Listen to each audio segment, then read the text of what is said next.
Yipee-Ki-Yay, Mr. Falcon.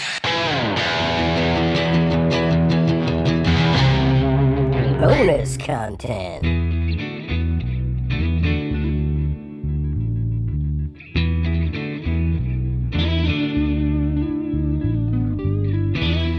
I have to talk about a movie I just watched randomly today. What's that? At some point in the past, while cruising through Amazon Prime Video, I put this in my watch list, and I never went back to it, and I did today. I watched Cocaine, One Man's Seduction. It was a TV movie from 1983. Is that really the title? All right. That's really, like, I'm looking at it right now on IMDb. That's incredible. And the more incredible thing is the cast in this movie. The lead, who plays the dad, the 47-year-old dad, Dennis Weaver. Who's Dennis Weaver? He was in Gunsmoke. He was in a lot of westerns starting in the 50s all the way through the 70s. Just because he was like a tall, lean dude with a good mustache. So yeah, he played the lead. His son was a very young James Spader. His buddy, who became addicted to the blow first before he did and tried to warn him off of it but didn't do a good enough job, that was Jeffrey Tambor. And he's so young that he almost resembles the dude in the subway from Ghost, but he's still bald. Like, this man, he's like Strickland from Back to the Future. He never had hair. He has a dark hair ring in this, extremely dark and lush. he never had any top hair, the poor bastard. How was it? Hold on. There was someone else that blew my mind that was in this, but I can't find it. You know what the weird thing was? Like, it was extremely cheesy in many, many, many places, but it's a caliber of movie that you don't get anymore. Like, it had a TV movie budget, right? But it clearly had good casting, and they had pro actors, and they had an eye for up-and-coming actors. And the script, while it wasn't so much that it was corny, but more that it was written for ABC. You know what I mean? Mm-hmm. Like the ABC of 1983. And it runs like an anti-drug commercial, but nothing about it was too over-the-top, unrealistic. I mean, the cocaine looks terribly fake all the time. It looks like, I don't know, it almost looks like sugar or something. It's a sand type of consistency. It's weird. And like, the dad hides it underneath the insert in his electric shaver that's in the drawer in the bathroom. You know, it actually did a really good job of showing how a habit builds in regular people. And I can't believe I'm going to say this, but it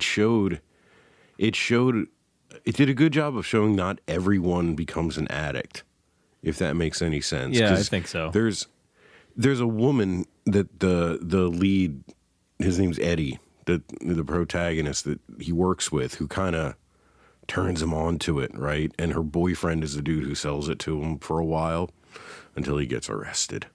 He's a banker / coke dealer. But, you know, she does it every once in a while, but she doesn't fall into it the way he does. And, like, you know, it makes him better at work, and because he's a real estate salesman. Okay. So, who's kind of fallen off and having a hard time with money, et cetera, et cetera. And everything gets better for a while, and then everything gets worse as it goes. I mean, there's a lot of cheese, and that makes it really fun. And I laughed out loud a few times. And the end, oh my God, the end, dude.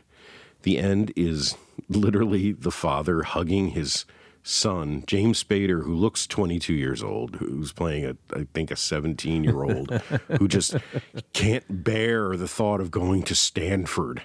Oh, what a horrible prospect. It's fucking brutal, right?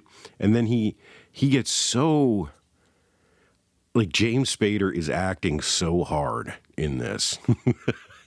And the character gets so upset that his dad is doing cocaine. And he gives him this speech about, like, what they teach him about cocaine in school and what they cut that shit with. And but there is one scene with Eddie and Jeffrey Tambor in a hallway. And Tambor, who unsuccessfully tried to kill himself with a hunting rifle. Like, this is some hardcore shit This for sounds ABC insane. Family Night. Like, he tries to kill himself with a hunting rifle and, like, shoots himself in the clavicle. How? And I don't know, I think he pulled it with his toe, tried to Cobain himself, and he missed. So anyway, he catches him in a hallway when they're at a buddy's house playing poker. And he notices he's going off to the bathroom too many times. And so he corners him and just with the complete earnest just delivery, just lays out how his life fell to shit when he locked himself in a cabin and started freebasing for 40 hours straight. And 40 hours? You gotta watch it just for that scene. It's magic. What year did this come out? It's truly magic. 1983. Oh, boy. 1983. And at the end, like I was saying, dissolves from it freeze frames on the father hugging his son and wife in the kitchen of their home after he ODs on cocaine and then gets probation for the possession charge. And it freeze frames and dissolves into a pastel portrait of the freeze frame as the credits start to run. Did the little rainbow that says "the more you know" come up at the end? I don't know. I was crying, laughing. I didn't see what happens after the credits, but I mean, it's free on on Amazon. I know what I'm doing Go tomorrow. for it. Cocaine, one man's seduction. Okay. Yeah. They couldn't come up with anything other than just the drug he was doing, cocaine. Yeah, man. It's like a rung above those after school specials we used to have to watch and that they used to show us in school every so often. You remember those? Oh, yeah.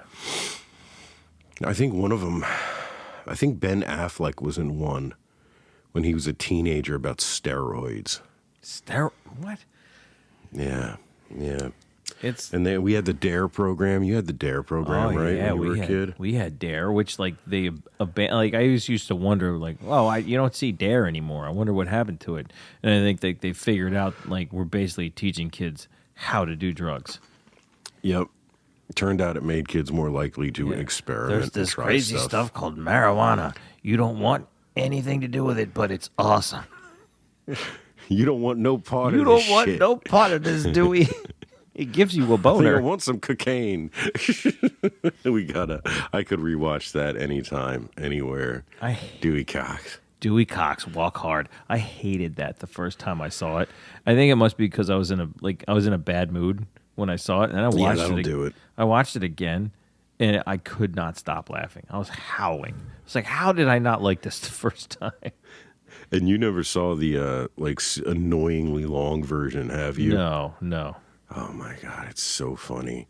Like basically the Brian Wilson era is a bit longer, and the back end of the movie is a bit longer. And Jonah Hill shows up as his somehow adult ghost brother. He's Still. Yeah, Is he in the other regular one. cut? I haven't seen the regular cut. In a I long remember time. him from the regular cut. He has some more scenes. It's worth watching. My wife hates it. It's so annoyingly long, but my God, dude, Dewey Cox. We're doing it. I just remember all the posters when that movie came out of him doing the Jim Morrison pose with the with the love beads and shit, and with that goofy face that Riley always has. And I'm shocked Will Ferrell didn't show up somewhere. Yeah. And I'm pissed we never got a Jack White Elvis movie. Oh God. Oh man, he does a really good Look Elvis. out, man. Look out, man. Look out, man. There's only two kinds of people know karate. There's Chinese, and there's a king. One of them's me. I'm the king, man. Yeah. That was great. I love that. All right, so put that on your fucking list, man. Cocaine, one man's seduction.